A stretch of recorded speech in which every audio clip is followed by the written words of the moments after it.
World express में आज हम वर्ल्ड मीडिया के प्रधान संपादक राजकुमार हंस के एक विशेष संपादकीय का प्रसारण कर रहे हैं। दुनिया के हित में लिखी इस निष्पक्ष निर्भीक संपादकीय का प्रसारण इसलिए किया जाना आवश्यक है क्योंकि युद्ध किसी भी समस्या का समाधान नहीं होकर मानवता के नाम पर कलंक है। इस संपादकीय को आप अधिक से अधिक प्रचारित एवं प्रसारित करने में सहयोग दें। प्रयास हमारा और समर्थन आपका। संपादकीय इस प्रकार है। इजराइल पर हुआ हमास का सुनियोजित हमला इस समय सारी दुनिया में चर्चा का मुद्दा बना हुआ है। इस हमले के बाद वर्ल्ड मीडिया के द्वारा कुछ सवाल उठाए जा रहे हैं। पहला, पिछले 15 वर्षों से इजराइल और फिलिस्तीन के मध्य विवाद जारी था। 31 अगस्त 2023 तक इजराइल के 308 लोगों की मौत हुई और 6,360 लोग घायल हो चुके हैं। वहीं फिलिस्तीन के 6,407 लोग इस विवाद में मारे जा चुके हैं। 1,52,560 लोग घायल हो चुके हैं। ये शर्मनाक रहा। संयुक्त राष्ट्र संघ ने इस विवाद को सुलझाने में कोई सार्थक पहल नहीं की। और तो और इजराइल का स्वघोषित दोस्त अमेरिका इस मुद्दे पर निष्क्रिय रहा। ऐसा क्यों? हमास के इजराइल पर ताज़े हमले के बाद इजराइल के रक्षा मंत्री योआव गैलेंट का एक बयान सामने आया है जिसमें उन्होंने कहा है, जब मैं 15 साल पहले दक्षिण कमांड का प्रमुख था, जो मैं हमास की गर्दन तोड़ने के करीब था, तब मुझे रोक दिया गया।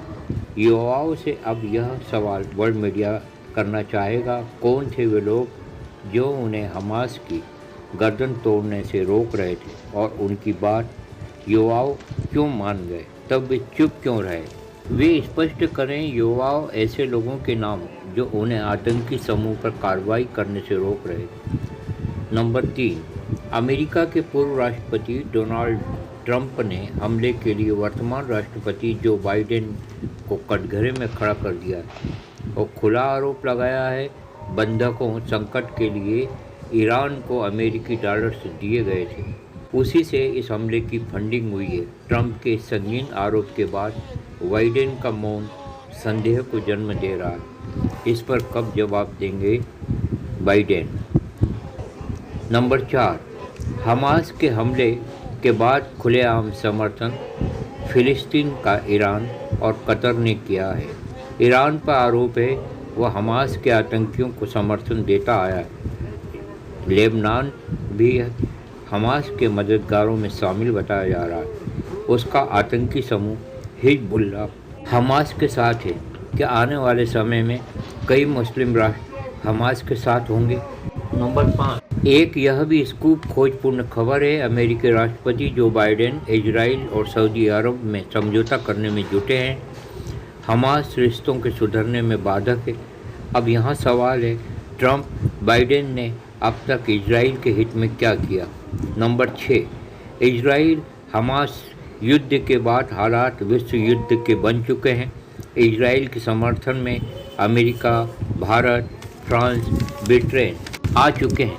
देखना यह है सच मायने में कौन किसके साथ है, कौन वफादार है और कौन गद्दार।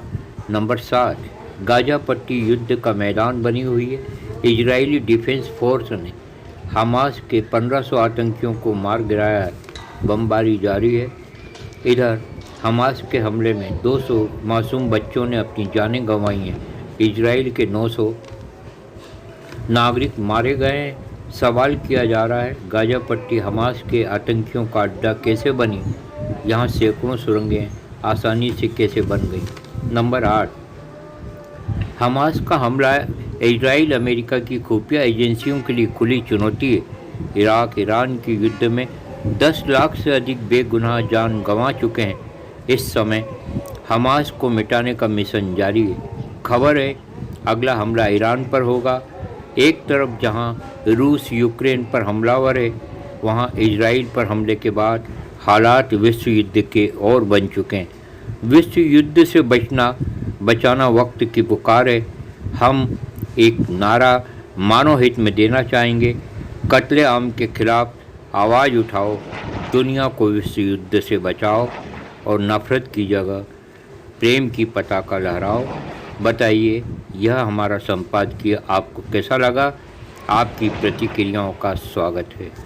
जय विश्व, जय भारत।